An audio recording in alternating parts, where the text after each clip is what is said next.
Today we're going to talk about something pretty amazing, the story of Kohsar University. This is an institution that was literally built in the mountains of Pakistan, and its whole mission is to transform its community from the ground up. So that really brings us to the big question, the one that frames this whole story. How do you even begin to build a university in the Queen of Hills?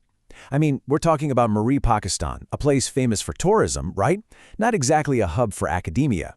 This place presented a really unique set of challenges, but also some incredible opportunities. Okay, so before we jump into the solution, we've got to understand the problem. And it's a big one, a challenge that was kind of simmering just below the surface of this picture-perfect tourist spot. And here's the thing, it was like a tale of two different cities in one. For tourists, Murree was this beautiful escape, you know? Cool climate, amazing views. But for the people who actually live there, the reality was totally different. There was no local university. So, if you wanted to build a real career, you had to pack your bags and leave. Imagine having to make that choice. And this wasn't just happening once in a while. For generations, higher education meant you had to migrate. This created a classic brain drain. The region was just constantly losing its best and brightest to big cities like Rawalpindi and Islamabad, leaving behind this huge gap in local talent and opportunity. So what do you do? How do you solve a problem that's been around for generations? Well, the answer turned out to be a really visionary solution, one designed to tackle this exact challenge head-on. And that solution was Kohsar University, Murree, or KUM for short. Back in 2020, the government of Punjab made it happen. But here's the key. This wasn't just another university. Nope. This was a purpose-built institution, strategically designed from day one to serve the very specific needs of the Murree region, both economically and ecologically. And what's really wild is how quickly this whole thing came together.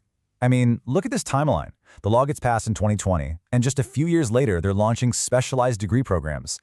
That kind of speed shows you just how committed everyone was to making this a reality. Okay, so you've got this university in a pretty challenging mountain location. How do you turn that into your greatest strength? Well, the answer is this brilliant concept they call a living lab. First, you've just got to appreciate the setting. We're talking about an altitude of over 7,500 feet. This isn't just a university with a nice view.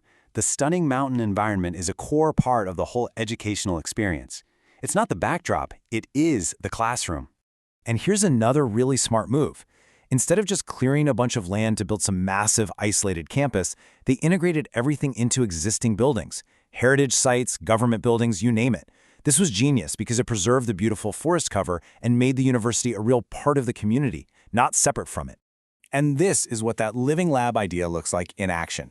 You're studying hospitality? Great, you're training in a real, functioning hotel at the Punjab House campus. You're a science student? You're not just reading about plants in a book, you're literally stepping outside to study unique Himalayan flora. The environment becomes your textbook. How cool is that? So as you can imagine, the curriculum is totally tailor-made for the region.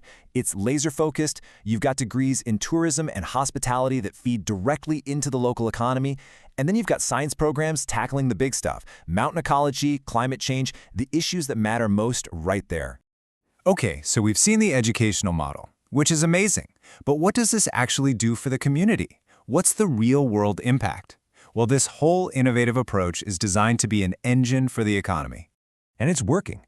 The university has just exploded in growth, now serving over 2,500 students. That's a huge influx that's created this vibrant new academic and economic hub right in the heart of Murree.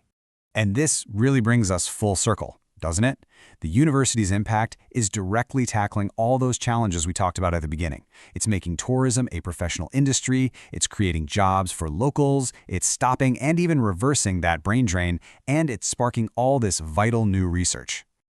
So what's the bottom line? At its core, KUM is completely transforming Murree's #1 industry. Tourism is going from this kind of informal, seasonal business to a real, professional, sustainable career path. And the best part, it's giving young people amazing opportunities right there at home. So this all leads to the big question. What's next? What does the future look like for this incredible university on the mountain? Well, with such a strong foundation already in place, the sky's the limit. They're developing partnerships with international programs, and honestly, the university is on track to become a global leader in its specialties, hospitality and mountain ecology. You know, when you look at the whole picture, Kohsar University is so much more than just a place to get a degree. It's a powerful model for how to build a sustainable future for an entire region. It just goes to show that the right kind of education, one that's deeply connected to its environment, can absolutely lift up and transform a community for generations.